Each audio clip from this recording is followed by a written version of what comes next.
Round the clock news with updates and follow-up on the Yelwata massacre in Benue State. Yesterday, we reported a massive protest happening in Makurdi, the state capital. Following up on the story, as Nigeria continued to grieve over the massacre, outrage and calls for presidential accountability has flooded the social media as Very Darkman draws tears of sympathizers with tragic footage of remains of some of the victims that were burned to dust.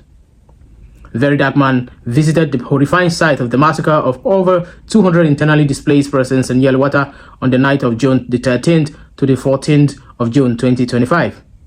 Very Darkman has captured a heart-wrenching footage of the mass killing, stirring the hearts of millions and sparking urgent call for justice.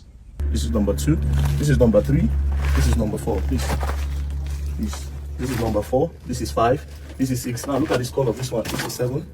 These are their bones. These are children that were burned in this place. As I am counting now, is 1, 2, 3, 4, 5. As Very Darkman's voice quivered as he pointed to the debris and blood-stained soil, he asked Nigerians, how long will this continue? Over 200 people wiped out in one night. For how long will we ignore these rural communities? The video, which has since gone viral, drawing massive sympathy and sparking condemnation across major cities in Nigeria and of course on social media. This has also brought tears to people who sympathize with those who were victims of the said massacre. Tubaba aka Innocent Dibia, who is also an indigene of the state, also broke his silence with a solemn address on his Instagram handle, condemning the killings and calling on both states and federal government to act decisively. It's become a national emergency. What's going on in my state, Benue State? Tubaba's message has since drawn so much sympathy as thousands have reshared the video. The video has become a rallying point for Nigerian youths who are also his fans and civil society groups who have now demanded immediate intervention and a national day of mourning for the Yelwata victims. The voice from Yelwata has caught the attention of Pope Leo, who sends prayers to the Yelwata people and of course to Nigeria.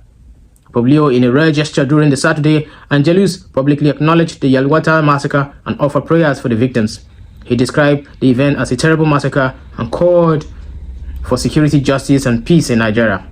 The pontiff particularly highlighted the vulnerability of Christian communities in rural Nigeria, adding, these victims, many of them women and children, were sheltered in a Catholic mission hoping for safety. His comments have drawn attention from international human rights organizations and global media outlets. President Bola Ahmed Tinubu has come under fierce criticism, with protesters and social critics now calling for his resignation or impeachment. Civil society groups accuse the federal government of systemic neglect of Middle Belt states and deliberate silence in the face of reoccurring massacres. Although the presidency released brief statement expressing deep sadness, promising heightened security operations in Benue State, it has done little to ease the anger swelling across Nigeria. A Very Darkman directly addresses the president. You campaign on the promises of security. Benue people voted for peace. What do you say to these cops, Mr. President? Yes, I swear to God who made me, I didn't know they were protesting. I swear that on my mother. That's a coincidence. I only went there to make the video to publish. Why? It's because I have noticed that our media in Nigeria, they don't longer... Among the many voices rising from ashes in Yelwata is one Mrs. Angul, a widow and mother of 4 who lost 3 children in the massacre. According to the woman who said, I was boiling cassava for dinner when they came, she said, clutching the only surviving child on her lap. They shot everyone. I ran with my baby. My 3 boys were in the church shelter. I found them in pieces. Angul's voice, barely a whispered, echoed the pains of thousands who live each day under the shadow of death in Benue State.